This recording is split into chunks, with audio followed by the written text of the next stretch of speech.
나를 괴롭히지 마옵소서. 한 번 더 하겠습니다. 나를 괴롭히지 마옵소서. 자, 이 제목으로 오늘 하나님 말씀을 증거하도록 하겠습니다. 제가 요즘 참 푹 빠져 있는 것이 바로 AI 작곡입니다.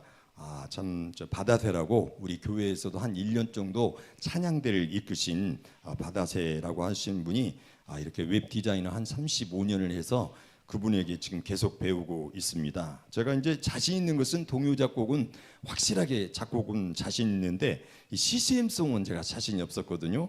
그런데 AI 작곡의 힘을 빌려서 CCM송도 작곡하는데 너무너무 재밌는 거예요. 특히 이 성경 말씀 한 구절 가지고도 정말 한 5분짜리 이 찬양 CCM을 만들 수 있었는데 오늘 우리 여기 앉은 분 중에 한 분에게도 제가 한번 보내봤습니다. 제가 이렇게 쭉 노래 가운데에서 가사를 못 넣었어요. 그래서 어제는 피 터지게 그거에 대해서 공부를 하고 배웠어요, 바다새에게. 그래서 어젯밤에 드디어 완성을 해가지고 이제 바로 이제 화면에 가사를 넣는 것을 배웠는데 그걸 하니까 너무너무 행복한 게서 앞으로 이 찬양에서 성경 말씀을 이 CCM송으로 만들 수 있는 것이 앞으로 평생 100세까지 해도 제가 시간이 모자랄 것 같습니다. 그래서 얼마나 감사한지 정말 모차르트, 베토벤의 그 천재 작곡가가 된 느낌입니다.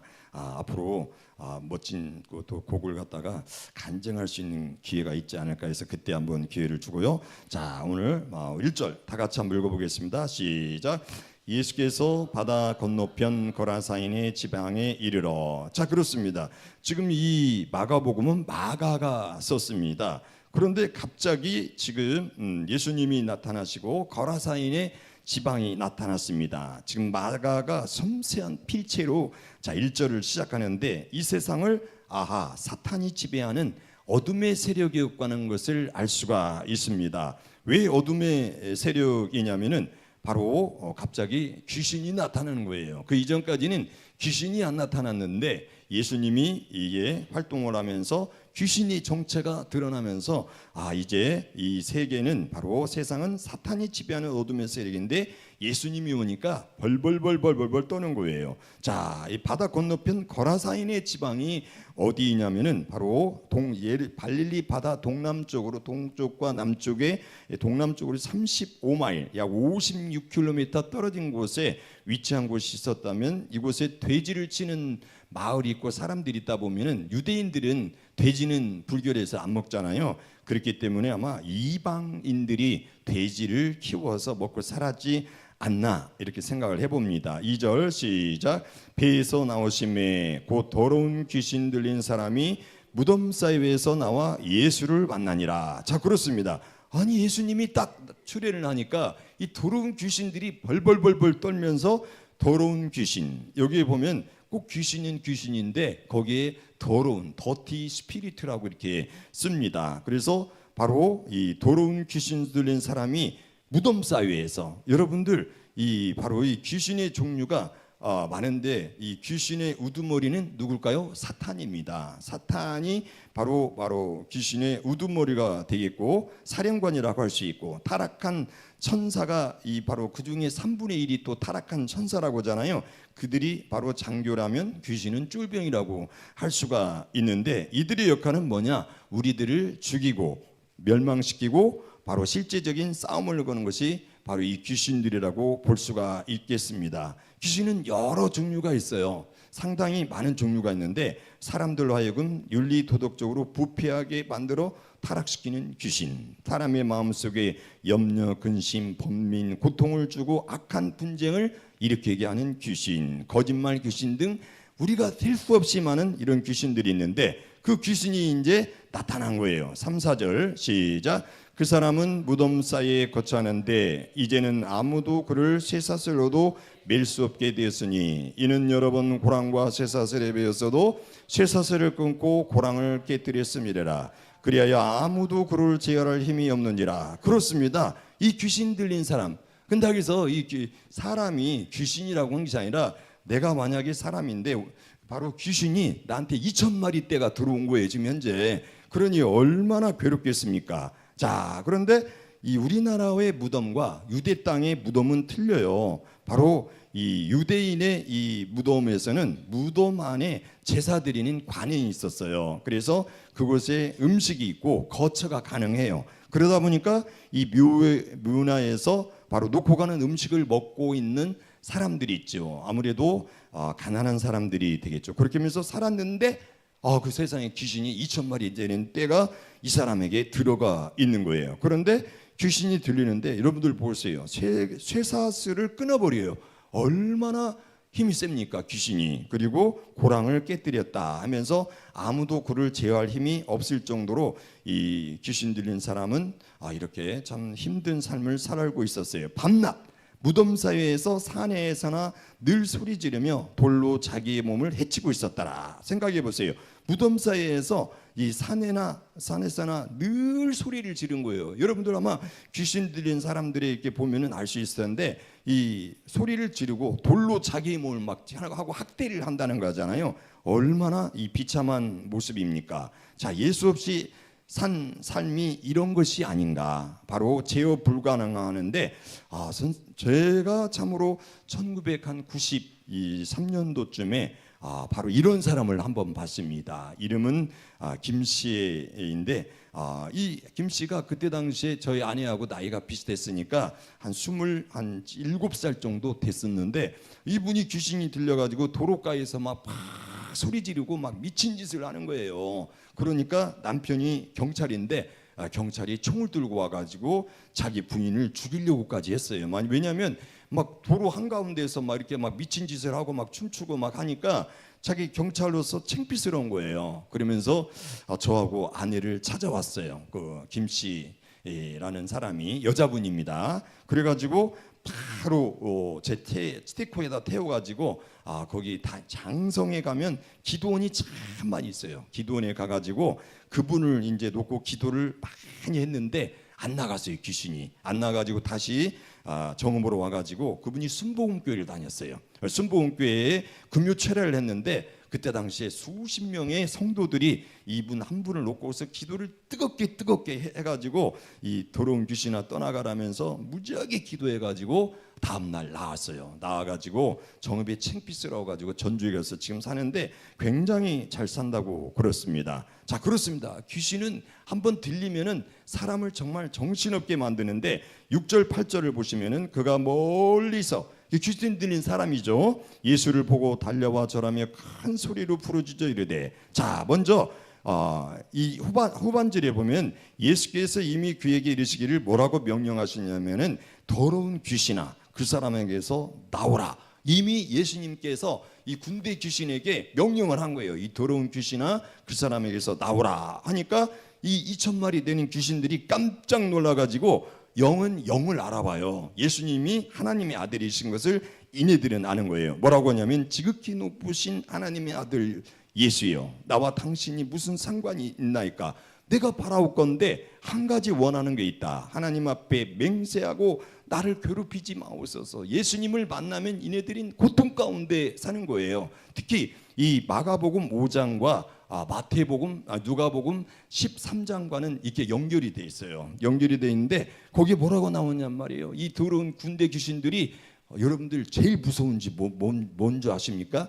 이 군대 귀신들이 가장 무서워하는 것이 무엇이냐면 무저갱에 들어가지 마시기를 하면서 이 무저갱에 들어가는 것을 이네들은 가장 무서워합니다. 무저갱이 뭡니까? 없을무 끝이면서 끝이 없는 것을 이 계속 떨어진다. 한번 생각해 보세요. 에베레스트 산 높은 데서 계속 떨어지는데 끝은 없어요. 그게 얼마나 무섭겠습니까? 이게 귀신들이 바로 이 무저갱에 들어가지 마시기를 간절히 간구한다는데 누가복음 8장이네요. 누가복음 8장에 바로 무저갱에 들어가지 마시기를 똑같은 내용입니다.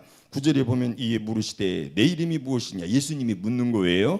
내 이름은 군대니 우리가 많음이니라 하면서 군대 귀신들이 들려온 거예요. 여러분들 군대라는 것은 로마 군단의 단위로서 이 한 군단이 6,000명입니다. 그러니까 사실은 6,000마리 귀신이 들려와 있는데 그 중에서 2,000마리가 나가는 사건이 이제 10절 자기를 그 지방에서 내보내지 마시기를 간구하더니 귀신들이 여러분들 말을 하는 거예요. 여러분들 아마 기도원 같은 데 봐보면은 유명한 부흥사 목사님들이 이 귀신 들린 사람들한테 질문하는 거예요. 너는 누구냐? 내 이름 뭐? 너는 뭐냐? 저는 할머니 귀신이다 하면서 보통은 그 사람의 조상들의 사람들이 이렇게 나타나요. 나는 할머니다. 나는 뭐 고모다. 나는 뭐 너다 하면서 떠나가라 하니까 막 안 떠나간다고 귀신과 부흥사가 막 계속 대화를 하는 거예요. 그러면서 마지막에 예수 이름으로 떠나가라 하면은 그때 떠나가면서 이 쓰러지는 장면들이 많이 보고 있습니다. 그러면서 마침 거기 돼지 큰 떼가 산 곁에서 먹고 있는지라 하면서 이 귀신들이 원하는 것이 뭐냐면 이제 어디 가긴 가야 되는데 바로 돼지에게 들어가기를 원하는 거예요. 자, 12절에서 13절 같이 한번 읽어보겠습니다. 시작. 이에 간과 이르되 우리를 돼지에게로 보내어 들어가게 하소서 하니 허락하신데 더러운 귀신들이 나와서 돼지에게로 들어가매 거의 2,000마리 되는 떼가 바다를 향하여 비탈로 내리다라 바다에서 몰사거늘. 그렇습니다. 여러분들 귀신은요 사람을 들어갔다가 나왔다 들어갔다가 나올 수가 있어요. 그러니까 한 번 귀신이 나갔다 하더라도 다시 또 들어옵니다. 더 많은 7 귀신을 데리고 또 들어오는데 이 이제 예수님을 만났으니 이네들은 이제 살 수가 없는 거예요. 나갈 수밖에 없는데 예수님께 부탁하는 거예요. 제발 이 돼지떼교로 들어가게 해달라 해서 2,000마리 이 귀신들이 2,000마리의 돼지에게 들어가 가지고 어디로 가냐면 바다로 몰사해서 이게 돼지떼들이 다 죽게 되는 것입니다. 여러분들 계시록에 보면 바다에서 마지막에는 무엇이 나타나냐면 어둠의 세력이 올라오는 곳인데 계시록에서 무슨 말씀은 바다에서 짐승이 나왔다 하면서 이 짐승이 비스트 이게 나오는 내용도 있는데요. 이네들이 이제 막 이 세상을 7년 때 환란 때 엄청난 막 이제 사람들에게 환란과 고통을 줍니다. 이 거짓 선지자면서도 하나인데 짐승이 올라옵니다. 짐승. 자, 그래서 이 돼지에게로 들어갔는데 여러분들 생각해 보세요. 그때 당시에 돼지를 2,000마리를 키우는 집주인은 어떻게 될까요? 아니 귀신이 이 돼지에게 들어가 가지고 바다에서 다 죽어버렸으니까 이 집주인은 어떻게 될까요? 그러면서 14, 15절이 나오는 거예요. 시작. 치던 자들이 도망하여 읍내와 여러 마을에 말하니 사람들이 어떻게 되었는지를 보러 와서 예수께 이르되 그 귀신 들렸던 자 곧 귀신 군대 귀신 집혔던 자가 옷을 입고 정신이 온전하여 앉은 것을 보고 두려워하더라. 자, 돼지떼를 치던 이 고용인들 주인이죠. 이네들은 어떨까요? 아니 지금 돼지떼가 2,000마리 죽었으니까 자기 먹고 살 재산이 다 나가버린 거 아닙니까? 그러니까 예수여 당신은 이 마을에서 떠나 거라사 지방에서 떠나기를 바란다. 당신 때문에 우리 먹고 살지 못하겠다. 그런데 그 바로 귀신 들렸던 사람은 2,000마리 귀신이 나가니까 정신이 온전해서 이제 정상적인 사람이 되는 거예요. 참 정말 놀랍지 않습니까? 2,000마리의 귀신이 떠나면서 그 사람이 이제 정상적인 사람이 되어가지고 이제 자기 집에 이제 갑니다. 그러면서 이외에 귀신 들렸던 자가 그렇죠? 귀신이 나갔으니까 정상적인 사람이 되었고 당한 것과 돼지의 일을 본 자들이 그들에게 알림해 그들이 예수께 그 지방에서 떠나시기를 간구하더라. 아까 그 말했던 것처럼 바로 이들은 바로 귀신 들렸던 사람이 나은 것보다도 내 돼지가 더 중요한 거예요. 2,000마리 되는 이 돼지떼가 더 중요하니까 예수여 당신은 이곳에서 거라사에서 좀 떠나주세요. 이렇게 부탁을 한 거예요. 예수께서 배에 오르실 때 귀신 들렸던 사람이 함께 있기를 간구하였으나 여러분들 그렇잖아요. 내가 이제 귀신 들렸는데 그게 떠났으니 온전한 사람이 정상적인 사람이 되었으니 할렐루야 아닙니까? 자, 바로 구원의 은총에 대한 감격과 감사가 생활 속에서 이제 막 넘쳐나는 것입니다. 그렇습니다. 바로 여기에서 대조적인 상황을 볼 수 있는데 한 사람은 돼지떼의 몰사로 경제적 피해를 입은 사람들이 예수님을 떠나라고 이렇게 떠나라고 간청한 반면 귀신 들려서 나은 사람은 예수님을 따라가서 그 은총에 보답하고자 하는 것입니다. 그러면서 예수님께서 대답하기를 19절에 시작 허락하지 아니하시고 그에게 이르시되 집으로 돌아가 주께서 내게 어떻게 큰 일을 행하사 너를 불쌍히 여기신 것을 내 가족에게 알리라 하시면서 너는 바로 데가볼리에 있는 네 고향 땅에 가서 그곳에서 네가 가족에게 알리라는 거예요. 자, 이와 같은 이 예수님의 권면에 따라 그는 데가볼리 지역에 가가지고 그곳에서 이제 바로 하나님 나라의 복음을 전하고 개인에서 이제 가정에게 복음을 전하는 그 놀라운 일을 이 사람이 하게 되는 것입니다. 자, 여기에서 한 가지 여러분들이 알아야 할 것은, 여러분들 생각해 보세요. 귀신 들린 사람이라고 하면은 누가 뭐 만나주려고 하겠습니까? 우리 아마 현대에서도 귀신 들렸던 사람에게 미친 짓 하면은 아마 그 사람 피하고 안 갈 거예요. 자, 이 사람이 바로 부정한 첫 번째 사람이 나와 있는데, 예수님은 이런 부정한 사람에게 접근해서 고침을 이렇게 해줬다 이 말이죠. 자, 그가 가서 20절에 보니까 예수께서 자기에게 어떻게 큰일 행하셨는지를 데가볼리에 전파하니, 이 데가볼리라는 것은 데카폴리스 해가지고, 데카라는 뜻은 열입니다. 폴리스는 그리스도 땅에 보면 옛날에 도시라고 하잖아요. 이 데가볼리는 10개의 도시가 모여서 이루어지는 바로 지역인데, 서울로 말하면 예를 노원구 뭐 이렇게 말할 수가 있는데, 그곳에 가가지고 이제 복음을 이 사람이, 예수님이 한 일을 전파를 한 거예요. 이게 바로 복된 소식 아니겠습니까? 21절 시작. 예수께서 배를 타시고 다시 받은편으로 건너가시니 큰 무리가 그에게로 모이거늘 이 바닷가에 계시더니, 이제 거라사 지방에서 바로 어디로 가냐면 바로 가버나움 지역으로 이제 이동을 해서 그곳에서 또 복음을 전합니다. 예수님은 3년 공생애 때문에 계속해서 이곳저곳 산 바다 강으로 해서 복음을 전하는데, 그런데 참 또 놀라운 또 한 사람을 만납니다. 22절에 보면 회당장 중에 하나인 야이로라 하는 이가 와서 예수를 보고 발 아래 엎드려. 회당장, 당시에 어떤 사람입니까? 예배를 주도하고 관리하는 일을 포함하여 회당을 다스리는 일을 맡은 자로 대중들로부터 존경을 받는 사람인데, 이 사람의 이름은 야이로. 야이로가 뭐냐? 내가 살리리라. 근데 이 사람을 살리지는 못하지만은 이 사람의 딸이 죽게 된 거예요. 자, 죽게 됐는데, 자, 23절 시작. 간곡히 구하여 이르되 내 어린 딸이 죽게 되었사오니 오셔서 그 위에 손을 얹으사 그로 구원을 받아 살게 하소서 하거늘. 여기에서 이 회당장 야이로는 두 가지의 간청이 있는 거예요. 첫 번째는 12살입니다. 어린 딸이 얼마나 귀하고 사랑스럽겠습니까? 그런데 이 사람이 죽게 되었는데 나중에는 사실 죽어요. 자, 두 가지 측면에서, 첫 번째는 바로 소문 들어서 예수님이 이제 바로 아까 귀신 들리는 그런 사람도 고쳤잖아요. 익히 지금 알고 있어가지고 이제 믿음이 생긴 거예요.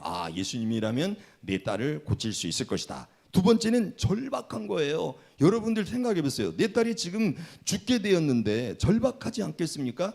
제가 어저께 이제 그 보람산에 철쭉제라고 있어가지고 버스를 타고 보람산 철쭉제를 한번 갔는데, 비가 어저께였나요? 그저께였구나. 그저께였나요? 그저께였네요. 비가 많이 왔어요. 그래서 구경을 잘하고 이제 거기서부터 집에까지 걸어가는데, 갑자기 집에 거의 다 온 쯤에 보니까 내 안경 한 20만 원짜리거든요. 20만 원. 요즘 안경테가 비싸잖아요.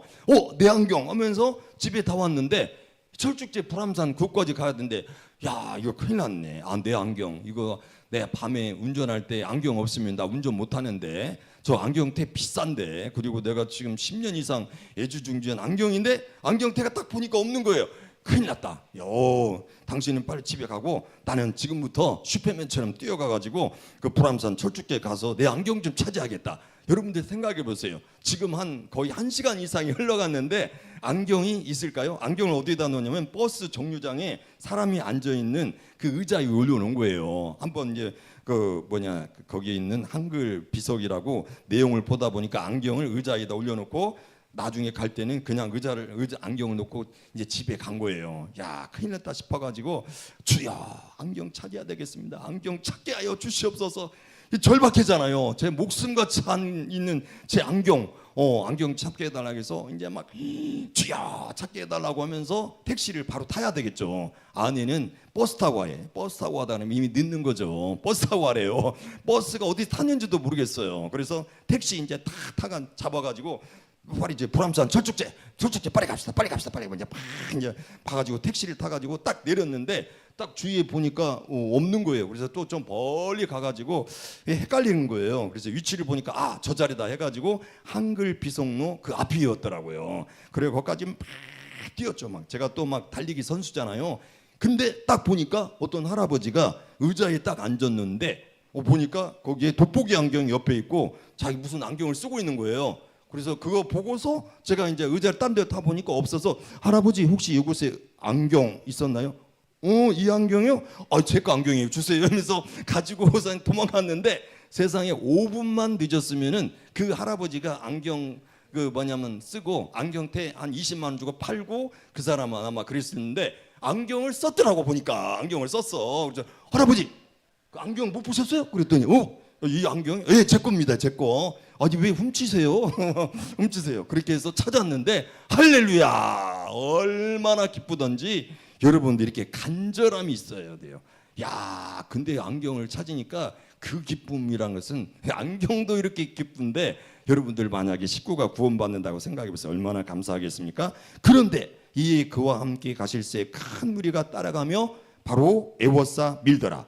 수많은 사람들이 이제 에워싸 미는데 12회. 그런데 이게 마가는 참 이게 샌드위치 바로 구조를 잘 사용합니다. 여러분들 샌드위치라는 것은 처음과 끝에 빵이 있고 그 가운데 불고기가 있잖아요. 그게 샌드위치 구조라고 그래요. 그래서 바로 처음과 끝은 바로 빵인데 그 처음에는 보니까 이제 그 야이로의 딸을 고치러 갔잖아요. 그 사이에 누굴 만나냐면 혈루병 바로 아란 여진을 만나는데 자 25, 26절 시작. 12해를 혈류증으로 알아온 한 여자가 있어 많은 의사에게 많은 괴로움을 받았고 가진 것도 다 합의하였을 때 아무 효험도 없고 도리어 더 중하여뒀던 차에 자 여러분들 혈류증이라는 것을 보니까 12년 동안에 이 사람은 피를 계속 흘리는 거예요. 그러면 시집갈 수 있을까요?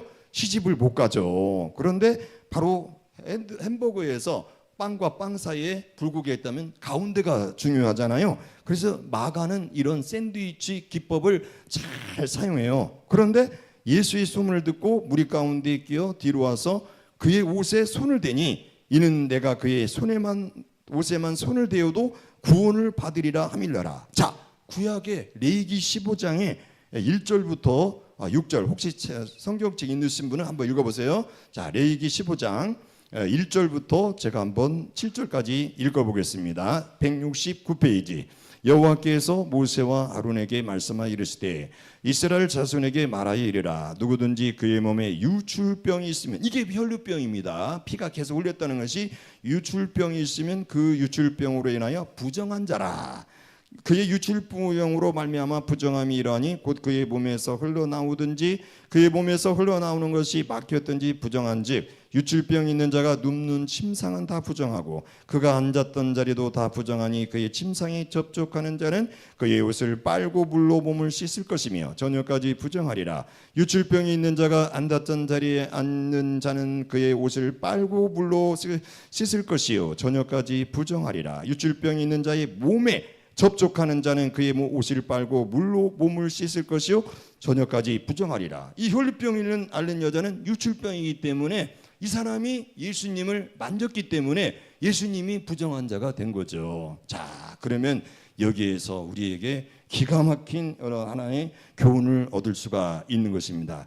예수님은 이 땅에 왜 오셨습니까? 바로 유출병이 있는 그런 사람, 귀신 들린 사람, 그리고 아까 말했던 이제 야이로의 딸이 나중에 죽습니다. 이런 사람들을 위해서 예수님이 오셨는데 바로 혈류병 있는 그 여인이 예수님의 손을 댑니다. 그러면은 예수님도 바로 부정한 자가 되기 때문에 옷을 다 빨아야 된다는 거예요. 그래서 예수님이 결국은 우리들을 위해서 바로 십자가상의 그런 위대한 역사를 하시지 않았습니까? 그리고 세례 요한에게 바로 예수님이 또 이렇게 바로 세례도 받으시지 않습니까? 바로 이처럼 예수님은 이 세 사람을 위해서, 첫 번째 귀신 들린 사람, 두 번째 혈류병 걸린 12년 동안 걸린 여인, 세 번째 야이로의 딸을 위해서 예수님은 이 땅에 오신 것이다, 이 말입니다. 그러면서 그의 혈육 근원이 곧 마름에 병이 나온 줄을 몸에 깨달으니라. 세상에 예수님께서 12년 동안 피를 흘렸던 그 여인의 몸을 낫게 하신 거예요. 예수께서 그 능력이 자기에게서 나간 줄을 곧 스스로 아시고 무리 가운데서 돌이켜 말씀하시되 누가 내 옷에 손을 대었느냐 하시니, 그러면서 31절에 제자들이 여쭈아오되 12제자이겠죠. 에워싸 미는 것을 보시면 누가 내게 손을 대었느냐 물으시나이까 하되 32절 33절에 보니까 예수께서 이 일 행한 여자를 보려고 둘러앉으시니 여자가 자기에게 이루어진 일을 보고 알고 두려워하고 떨며 와서 그 앞에 엎드려 모든 사실을 여쭈니, 혹시라도 자기에게 내가 예수님의 손을 대가지고 혹시 내가 뭐라고 손을 혼날 수 있을까봐 그런 상태인데, 예수님께서는 34절 시작. 예수께서 이르시되 딸아 내 믿음이 너를 구원하였으니 평안히 가라. 내 병에서 놓여 건강할지어다. 그렇습니다. 이 평안히 가라, 이런 뜻은 바로 영적 구원을 주신 것이고, 내 병에서 놓여 건강할지어다 하면 예수님께서 여자의 믿음의 고백을 들으시고 육체적 치유를 주신 것입니다. 할렐루야. 여러분들 생각해 보세요. 12년 동안 혈루병을 갖다가 앓았는데 예수님께서 이렇게 고치주신 놀라운 사건. 그러면서 샌드위치 기법의 마지막, 이제 아랫부분에 빵이 되겠습니다. 아직 예수께서 말씀하실 때 회당장의 집에서 사람들이 와서 회당장에게 이르되 당신의 딸이 죽었나이다. 어찌하여 선생을 괴롭게 하나이까. 그곳에 회당장 야이로 때에 가다가 혈루병 여인을 만나고서 그때 이 바로 야이로의 딸이 죽은 거예요. 지금 죽었어요. 그 유명한 복음성가가 이제 여기서 나옵니다. 예수께서 그 하는 말을 곁에서 들으시고 회당장에게 이르시되 두려워하지 말고 믿기만 하라. 자, 이 믿음이 이렇게 중요한 거예요. 여러분들 두려워하지 말고 믿기만 하라. 그러면서 예수님의 세 명의 수제자가 누굽니까? 베드로, 야고보, 요한입니다. 그 세 사람 뺀 나머지는 못 따라오게 하고 세 사람을 데리고서 38절에 회당장의 집에 함께 가서 떠드는 것과 사람들이 울며 심히 통곡함을 보시고, 이제 죽었으니까 얼마나 많이 이게 울겠습니까? 특히 엄마가 가장 막 통곡을 하면서 울지 않겠습니까? 39절에 보니까 들어가서 그들에게 이르시되 너희가 어찌하여 떠들며 우느냐. 예수님이 보시기에는 이 회당장 야이로의 딸이 죽은 것이 아니라 잔 것으로 표현하는 것입니다. 자, 이것은 무엇입니까? 깨어남을 전제로 해서 부활을 암시하는 것입니다. 그들이 비웃더라. 그렇잖아요. 죽은 자를 갖다가 잔다고 했으니까 비웃지 않습니까? 예수께서 그들을 다 보내신 후에 아이의 부모와 또 자기와 함께한 자들을 데리시고 아이 있는 곳에 들어가서 드디어 캄캄한 인생길 하면서 달리다금 노래가 41절에 나옵니다. 같이 한번 읽어볼까요? 시작. 그 아이의 손을 잡고 이르시되 달리다고 하시니 번역하면 곧 내가 네게 말하니 소녀야 일어나라 하심이라. 자, 이게 터치에 딱 주시니까 잤다고 표현했던 그 죽은 자의 야이로의 딸이 죽은 자가 살아나는 기적의 역사가 있습니다. 창조주의 손이 그 사람 아이에게 소녀야 일어나라 하니까 죽은 자가 일어나는 거예요. 달리다굼은 아람어인데 달리다는 작은 소녀요. 쿰이라는 것은 일어나라. 보통은 이제 엄마가 딸에게 아침에 안 일어날 때 야 딸아 일어나라, 이때 달리다굼을 쓰는 것입니다. 소녀가 곧 일어나서 걸으니 나이가 12살이라 사람들이 곧 크게 놀라거늘. 자, 죽은 자가 살았으니 얼마나 기적적인 역사가 있겠습니까? 예수께서 이를 아무도 알지 못하게 하리라. 왜 아무도 알지 못하게 했을까요? 지금 예수님은 십자가상에 죽으러 가는 것인데 만약에 이런 기적적인 죽은 자가 살아났다는 그런 사실을 유대인들이나 바리새인, 율법학사 또는 사두개인이나 이런 사람들이 알았을 때는 예수님을 또 방해를 하면서 또 이렇게 핍박을 하고 하기 때문에 알리지 말라고 이렇게 하는 것입니다. 자, 오늘 말씀을 마치도록 하겠습니다. 여러분들 참 달리다굼의 축복이 있기를 주의 이름으로 축복합니다. 그리고 귀신 들렸던 자가 나았고 병든 자가 나았고 죽었던 자가 나았는데 여러분들에게도 놀라운 기적의 역사있기를 간절히 바라고 오늘 기도로 마치겠습니다. 하나님 오늘 또 이처럼 마가복음 5장 말씀을 통해서 이렇게 군대 귀신 2,000마리 되는 때가 나가서 온전한 사람이 되었고 죽은 자가 살아났고 또 하나님의 12년을 혈류병 앓는 여자가 여인이 살아났습니다. 우리 꿈꾸는 베들교회도 이런 기적의 역사가 있게 하여 주시옵시고 이제 다음 주 화요일에는 바로 나눔 바자회 나눔 바다회를 하는데